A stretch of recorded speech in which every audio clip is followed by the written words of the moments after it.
আল হুব্বু ফিল্লাহ, আল্লাহর জন্য ভালোবাসেন, আল্লাহর জন্য মহব্বত করে। আজকে যারা আমার মাহফিলে এই গভীর রাতে এই পর্যন্ত আগ্রহ নিয়ে বসে আছেন, আল্লাহর কসম আমার কোনো কথা আপনাদেরকে বসায় রাখতে পারে নাই। এখানে যারা বসা আছেন, একমাত্র যাকে ভালোবেসে বসে আছেন তিনি কে? এই বসাটা এত দামি হয়ে যাবে, উজুহুহুম নূর, চেহারাগুলা সেদিন নূর নূর নূর দিয়ে ভরে যাবে।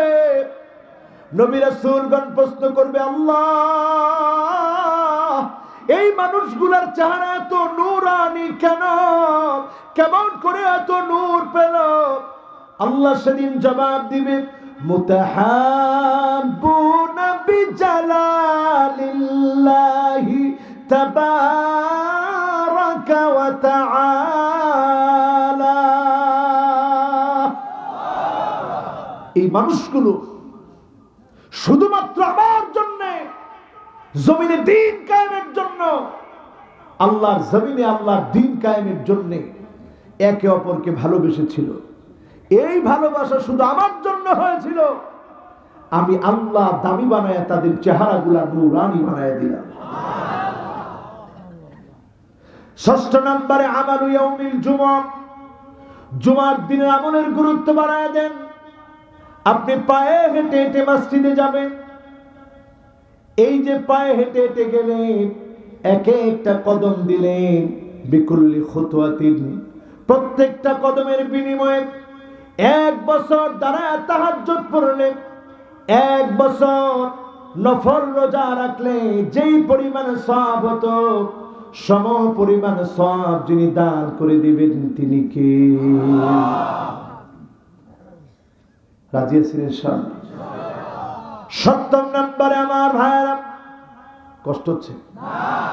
সপ্তম নম্বরে আমার ভাইরা, মান শাবা শাইবাতান ফিল ইসলাম, দ্বীনের জন্য, ইসলামের বিজয়ের জন্য যত রকমের জুলুম হবে, আপনি বৃদ্ধ হয়ে যাবেন, হার্টের ভিতরে রিং লাগাতে হতে পারে, অনেক রকমের জুলুম নির্যাতন নেমে আসতে পারে, বাধা বিপত্তি আসতে পারে, নানা ধরনের অপবাদ আসতে পারে।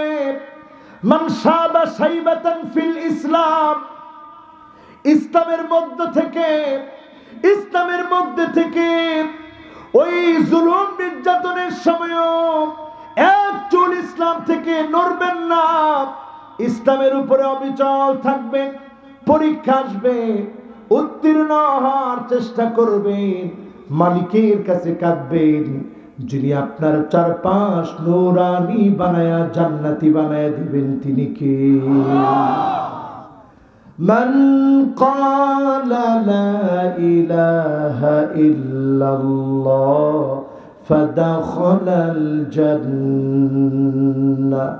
এটা হচ্ছে 8ম নম্বরে আমার ভাইরা, যার ভিতরে ওই আমলে সালেহ গুলা পাওয়া যাবে, মৌতের কালে বিপদের সময়ে তার জবানে যিনি কালেমা নসিব করে দিবেন তিনি কে?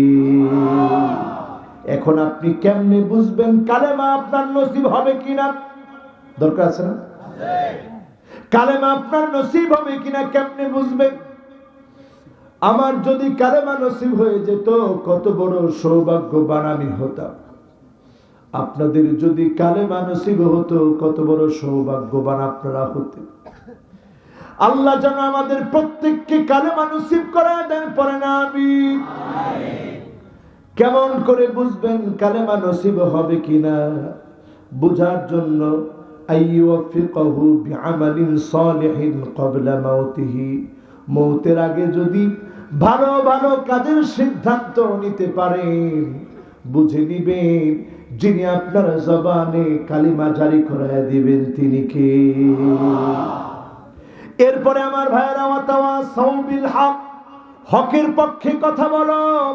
ওয়াতাওয়াসাউ বিস সাবর, যখন তুমি হকের পক্ষে বলবে, বাতিল তখন চক্ষু গরম করবে, তোমার উপরে হামলা হবে, তোমার উপরে মামলা হবে, তোমাকে মারা হবে,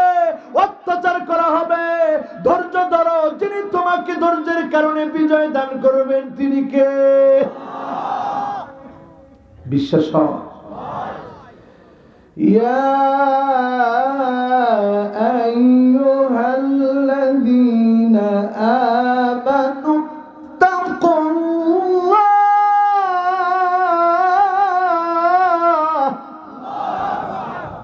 وقولوا قولا سديدا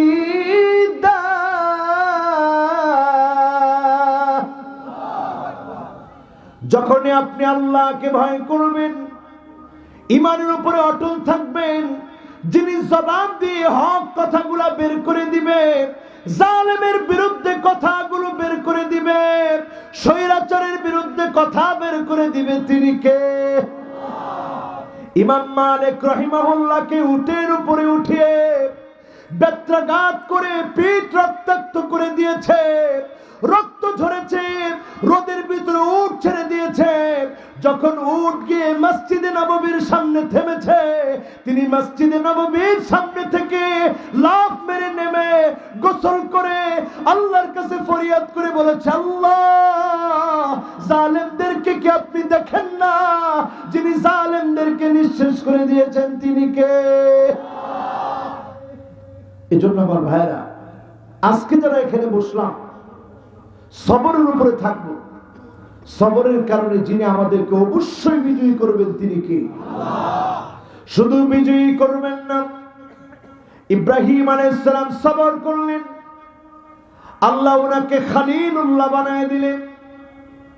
নবী মুসা আলাইহিস সালাম দাওয়াতি কাজে ধৈর্য গ্রহণ করলেন, আল্লাহ ওনাকে কালিমুল্লাহ বানায় দিলেন। ছোট্ট ইসমাঈল ছুরির নিচে সবর করলেন। চিন্তা করেন, বাপকে ডেকে বলতে পারত, আব্বা, মারে একা ফেলে গেছেন, আমারে একা রেখে গেছেন, এখন আসছেন ছুরি চালাতে, কেমন বাপ আপনি? একবারের জন্য তা বলে নাই।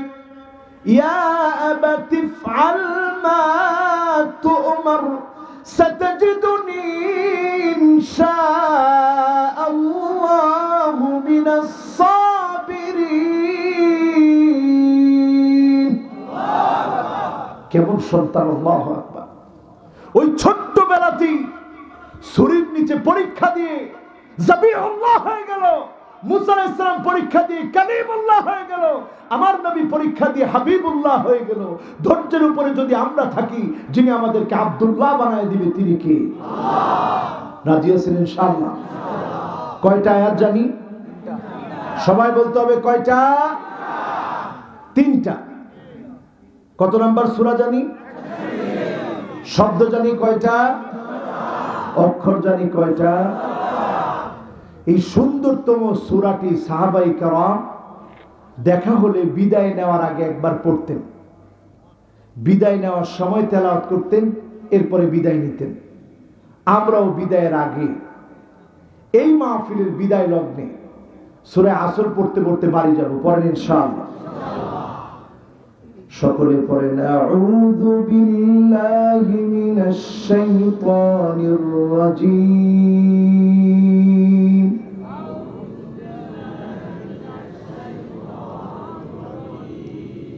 বিসমিল্লাহির রহমানির রহিম।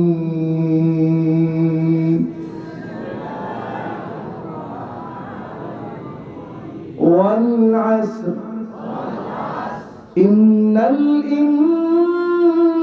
ইনসানা লাফি খুসর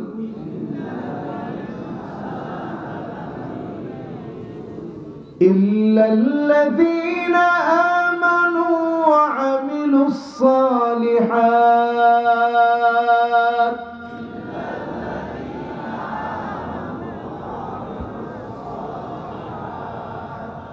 وتواصوا بالحق وتواصوا بالصبر